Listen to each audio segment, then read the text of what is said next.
And now, from the Career Tech Studios in Stillwater, here's your host, Rob McClendon. 40 acres and a mule. That was the compensation a group of newly freed slaves received in the waning days of the Civil War. It's believed as many as 10,000 freed slaves were settled on land in Georgia and South Carolina, only to be kicked off when Abraham Lincoln's successor, Andrew Johnson, reversed the order and returned the land to its white former owners.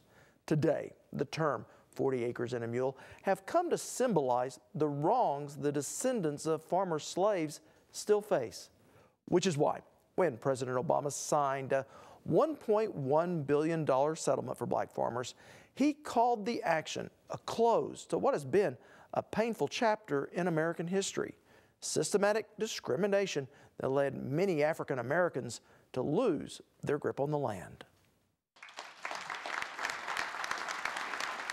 When President Obama signed into law the billion-dollar settlement, the door opened for about 80,000 one-time black farmers to settle claims expected to average about $50,000 apiece.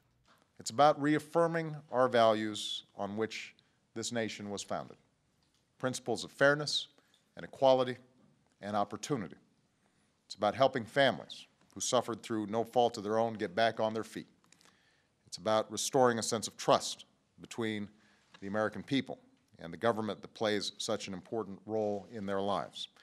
Years in the making, the so-called Pigford settlement brings to close a lawsuit filed by a North Carolina farmer who alleged the USDA had historically denied farm loans to black farmers based on the color of their skin. When we've fallen short, it's been up to ordinary citizens to stand up to inequality and unfairness wherever they find it. That's how we've made progress. That's how we've moved forward. In 1920, there were 1 million African American farmers, but by the turn of this century, the number was down to just 18,000. Yet work is underway to help African Americans return to the land.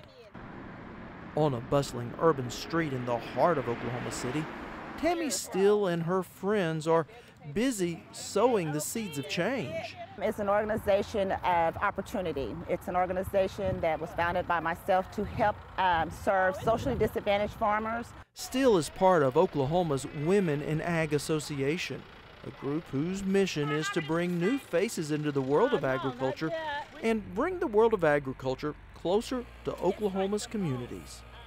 WIAA gives them an opportunity to be able to bring their skill set forth and be able to help someone else, as well as supplement their incomes as well through different grant opportunities or however we could help. According to the latest ag census, the number of black-owned farms in Oklahoma rose by 30% between 2002 and 2007, a welcome upswing after years of decline, thanks in part to hands-on help from people like Micah Anderson, Market Development Coordinator for the Oklahoma Department of Agriculture.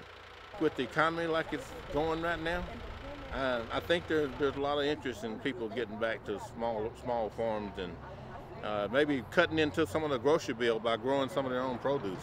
And for those like Tammy, bringing agriculture closer to her community brings the opportunity to serve just a little closer to home.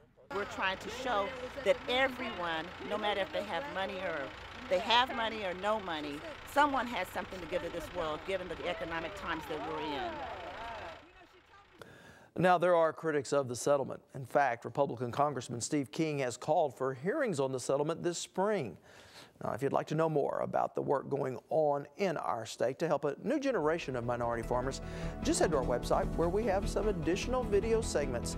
Simply go to okhorizon.com and click on this week's Value Added.